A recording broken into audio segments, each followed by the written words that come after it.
मेरा सबसे पहला क्वेश्चन आपसे है कि मालदीवियन गवर्नमेंट ने ये कहा है कि जो एंटी मोदी प्रोटेस्ट वहाँ पर जो चल रहे हैं उसको हम टॉलरेट नहीं करेंगे। आप बयानिया ये बनाया जा रहा है कि अगर एक बंदे को माफ कर दिया गया, लटकाया ना गया, निशाने इबरत ना बनाया गया, तो कल को दूसरी पार्टियां भी ये काम करेंगी। इस हवाले से कि जी वो बड़ी कुछ जल्दी से बातें की जा रही हैं।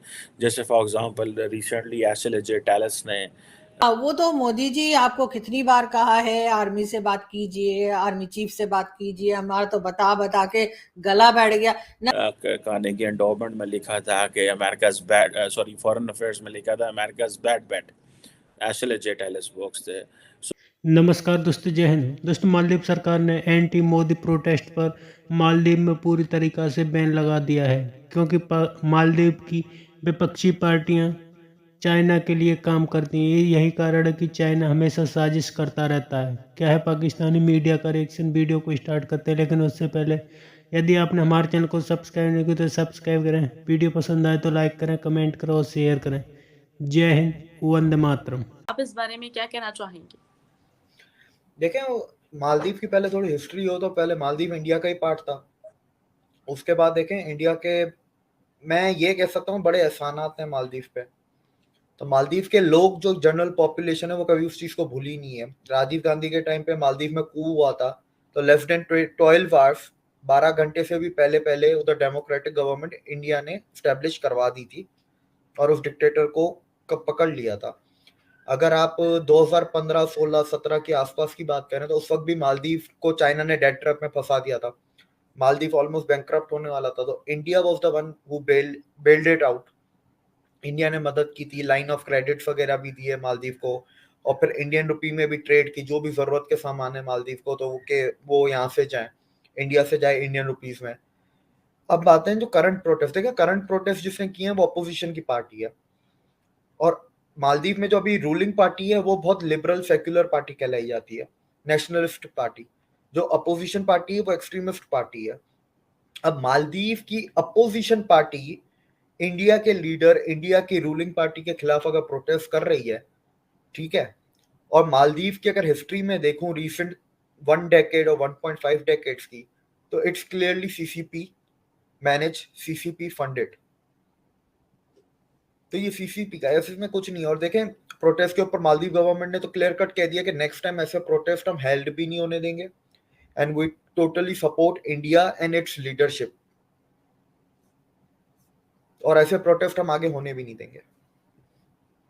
सवाल है कि हर कंट्री का झुकाव इंडिया की जानिब क्यों होता जा रहा है और प्राइम मिनिस्टर नरेंद्र मोदी के खिलाफ पूरी दुनिया के लीडर्स जो हैं वो उनके खिलाफ कोई बात करना पसंद नहीं करते। क्या कहेंगे?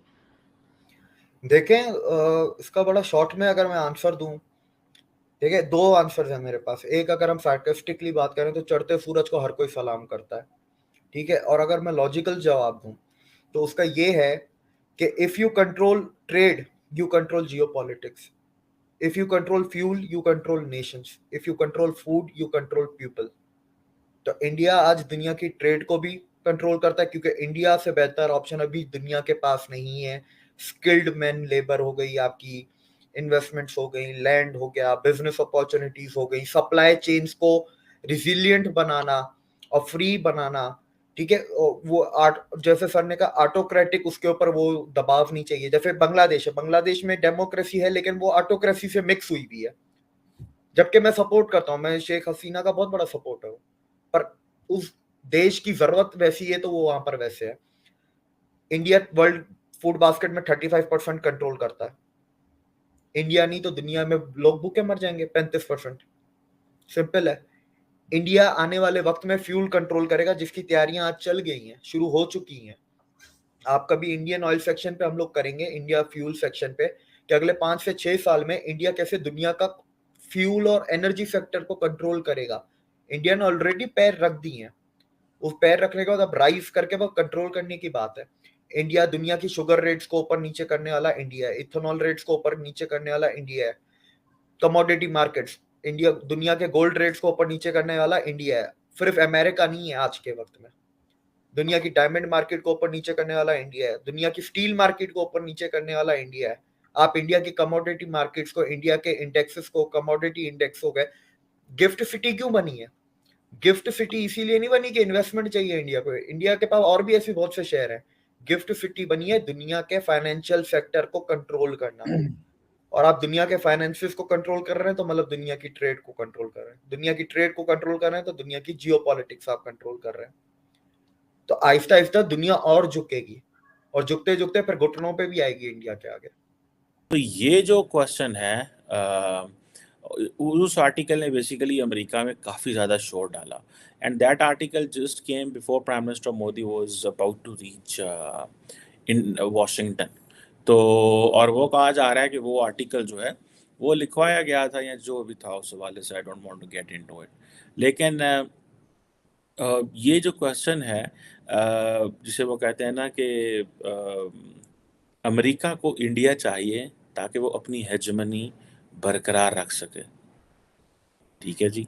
अमेरिका को इंडिया नहीं चाहिए कि वो इंडिया को एक बड़ा वो कहते हैं ना, वो सिर्फ चाइना नहीं है। सो वो इस सोलो के हमें अपनी हेजमनी जो उनकी जो that is going away, that is withering away very fastly, उसको हमने कैसे ठीक करना है, ठीक है जनाब। अब ये जो SCO समिट है that's very very very important, और अब शी जिनपिंग साहब भी बोलेंगे इसके ऊपर, और इंडिया के साथ मामलात ख़राब हैं। इंडिया कहता है पहले तुसी साढ़े नाल बॉर्डर के मसले हल करो, वो कहते हैं और मसले हल करो।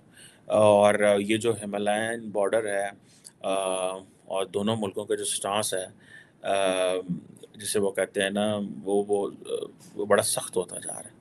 और इंडिया ने जो है वो जो साउथ चाइना सी में चाइनीज स्टैंड है उसके ऊपर भी टफ लाइन ली है। सो मुझे नहीं लगता कि India China will get soft on this border LAC के ऊपर। It's not going to be very soon, it's a very long battle. अगर इंडिया ये समझता है कि जैसे उन्होंने पाकिस्तान के साथ LOC का मसला हल कर लिया था प्राइम मिनिस्टर मोदी ने और वो कुछ नहीं हुआ, तो हम जो है वो ये हम LAC पे भी कर सकते हैं। नहीं, पाकिस्तान को तो चाहिए था अमन, क्योंकि उस वक्त बाजवा साहब थे और बाजवा साहब वांटेड कि यार कोई ना कोई मसला हमारा हल हो, हम इन चीज़ों में पड़े हुए हैं। लेकिन Chinese don't want it, why would Chinese want, ठीक है जी। अब ये जो चाइनीज़ हैं ये सारी बात है, ये उनको पता है कि ये the Indians are dependent on China. न जाने आप सुनते क्यों नहीं है। और यकीनन अब तो सबको समझ आ ही जानी चाहिए कि पाकिस्तान कौन चलाता है। पाकिस्तान एजेंसीज और आर्मी मिलकर चला रहे हैं। बाकी जो पॉलिटिशियंस हमारे हैं वो सिर्फ वैसे ही सामने दिखाने के लिए होते हैं, तो इसलिए उनसे टेंशन लेने की जरूरत नहीं। और जो इमरान खान साहब ने कहा कि जी मैं पठान का बच्चा हूं और मैं भी गरीबी के खिलाफ लड़ूंगा, तो आपने देख लिया कि इमरान खान साहब ने क्या लड़ा और किस तरीके से। वो तो हेलीकॉप्टर से ही नीचे नहीं उतरते थे। यानी उनके घर के जो घर था उनका बनी गाला, बल्कि अभी भी है, और वहां पर भी कहते हैं कि जी एक हेलीकॉप्टर खड़े, 2 हेलीकॉप्टर बल्कि कहते हैं कि जी खड़े रहते थे और खान साहब उठते थे और हेलीकॉप्टर में बैठते थे और प्राइम मिनिस्टर हाउस आ जाते थे। यहाँ से थोड़ी देर वो अपना बातें बातें करते थे, लोगों से पूछते थे क्या हो रहा है क्या नहीं हो रहा, उसके बाद फिर हेलीकॉप्टर में बैठते थे और फिर दोबारा बनी गाला चले जाते थे। तो जाहिर है जब वो इस तरह से काम करेंगे तो उन्होंने मेरे ख्याल है अपनी गरीबी के ऊपर तो काम कर लिया, लेकिन पब्लिक की गरीबी के ऊपर काम नहीं किया, जो कि होना चाहिए था। लेकिन बहरहाल एक अच्छा सजेशन, एक अच्छी बात इंडियन प्राइम मिनिस्टर की तरफ से कही गई थी। अनफॉर्चुनेटली इमरान खान साहब उसको फॉलो नहीं कर सके, उस बात को लेकर आगे नहीं बढ़ सके। लेकिन अब जो भी नई गवर्नमेंट आएगी, हम उम्मीद करते हैं, हम दुआ करते हैं कि थोड़ी सी अक्ल उनको हो और वो इस बात को और इस चीज को लेकर आगे बढ़े कि हमें अमन चाहिए और हम ये टेररिज्म के हवाले से जो एलिगेशंस लगती हैं उसमें से निकलने की कोशिश करें और ऐसे लोगों को जो इसमें इन्वॉल्व हैं उनको पकड़ के सजा दें। जाहिर है जो यहाँ पे कैंप्स बने हुए हैं, मदरसे बने हुए हैं, वो किसी से ढके छुपे नहीं है, सबको मालूम है, लेकिन उसके लिए इन मदरसे वालों की फंडिंग भी बंद करनी पड़ेगी। अब आम हालात में ये सोच बुरी नहीं है, बल्कि मैं इसको गलत सोच भी नहीं समझता अगर ये सब कुछ नेचुरली हुआ होता। लेकिन यहाँ पे मैं